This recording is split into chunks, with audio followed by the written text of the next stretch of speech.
Afghanistan has come a long way from 2001, from the almost pre-modern days of the Taliban, but it's cost hundreds of billions of dollars and tens of thousands killed and injured. And as the Afghans argue with Americans about a bilateral security agreement to define post-war relations, its president continues to be an ally one day and an opponent the next. Hamid Karzai has had very troubled relationships with his Western backers. Whether fighting the Taliban or nation building, he's often had very different objectives. Now there's only 6 months left until elections for his successor.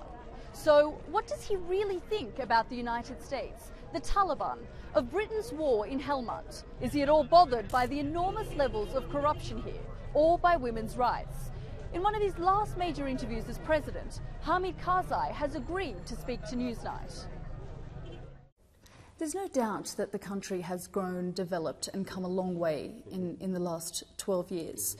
Why then do the Americans, President Obama, call you an unreliable, ineffective partner? Because where they want us to go along, we don't go along. They want us to keep silent when civilians are killed. We will not, we cannot. Isn't it the case that your relationship with President Bush was better than your relationship with Obama, because his main focus has been the exit strategy? How has that been for you?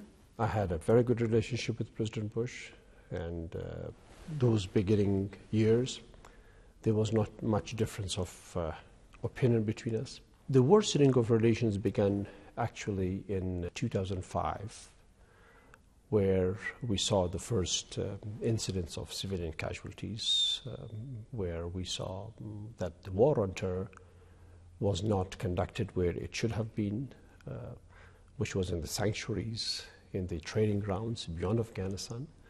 Rather than that, the US and NATO forces were conducting operations in Afghan villages, causing harm to the Afghan people.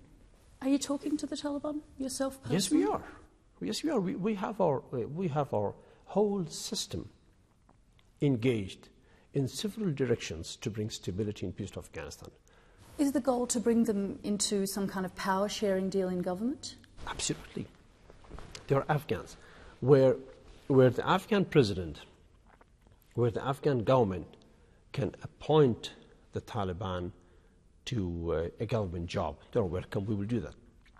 But where it's the Afghan people appointing people through elections to state organs, then the Taliban should come and participate in elections.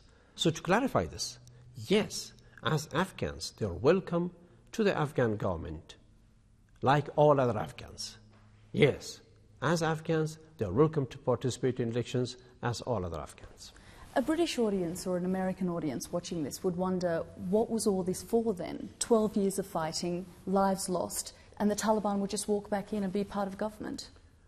Well, the Americans have told us themselves in Washington, in my last visit, that the Taliban are not their enemies, that they will not fight the Taliban anymore. What are you discussing at the moment with the Taliban? I mean, what's up for negotiation? What's at stake? If the Taliban have reasons for which they cannot come, they must spell this out. If it is the Afghan constitution, they must come up and talk to us, and then allow the Afghan people, and through the mechanisms that we have, to amend the constitution. The gains that women have made in this country are tenuous. Surely by bringing the Taliban back, you're compromising those gains. The return of the Taliban will not undermine the progress. This country needs to have peace. But you know where they stand with women's rights. I mean, are you willing to sacrifice women's rights? I'm willing to stand for anything that would bring peace to Afghanistan, and through that to promote the cause of the Afghan women better. So if the there Taliban... is no doubt about that. Even if the Taliban come, that will not end, that will not slow down. So women in Afghanistan should not have the fear of a return of the None Taliban? At all. None. The bilateral security agreement, Mr. President, let's talk about that. That defines the US and Afghanistan's relationship beyond withdrawal. And if you push too hard, they may not stay. Is that something that worries you? Well, if the agreement doesn't suit us, then of course they can leave. The agreement has to suit Afghanistan's interests and purposes. If it doesn't suit us, and if it doesn't suit them, then naturally we would go separate ways. You may not sign this bilateral security agreement. If this agreement does not provide Afghanistan peace and security, the Afghans will not want it. That's very clear. Britain has made a massive contribution already. Can you tell the British public, you know, what all their sacrifices were for? Because they don't understand why they're still here. All the prime ministers that came, were in office in the past 12 years, have clearly stated that they are here in Afghanistan in order to provide security to the West, in order to prevent terrorism from reaching the West, in order to fight extremism here. How much of that has been achieved is a question that the British government can answer it alone. Could you assess for me the criticism and failings that were experienced in Helmand? It's not only Britain. On security front, the entire NATO exercise was one that caused Afghanistan a lot of suffering and a lot of loss of life, and no gains because the country is not secure. I'm not happy to say that, well, there is partial security. That's not what we are seeking. What we wanted was absolute security and a clear-cut war against terrorism. Let's go back to your legacy.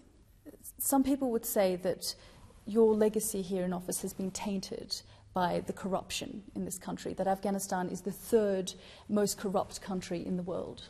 Is that a legacy you want to leave behind? No, not at all. Of course not. Our government is weak and ineffective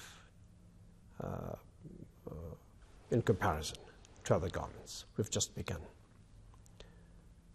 But the big corruption, the hundreds of millions of dollars of corruption, it was not Afghan. Now everybody knows that.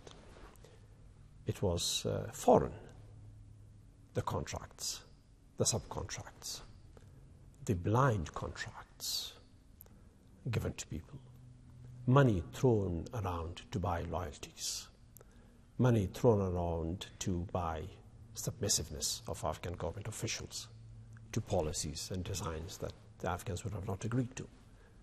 That was the major part of corruption. And finally, there isn't a single living Afghan leader. They've all been killed in a very violent way. Are you concerned about your safety when you leave office? Not at all, no. I'll be safe. President Karzai, thank you so much for your time. Thank you.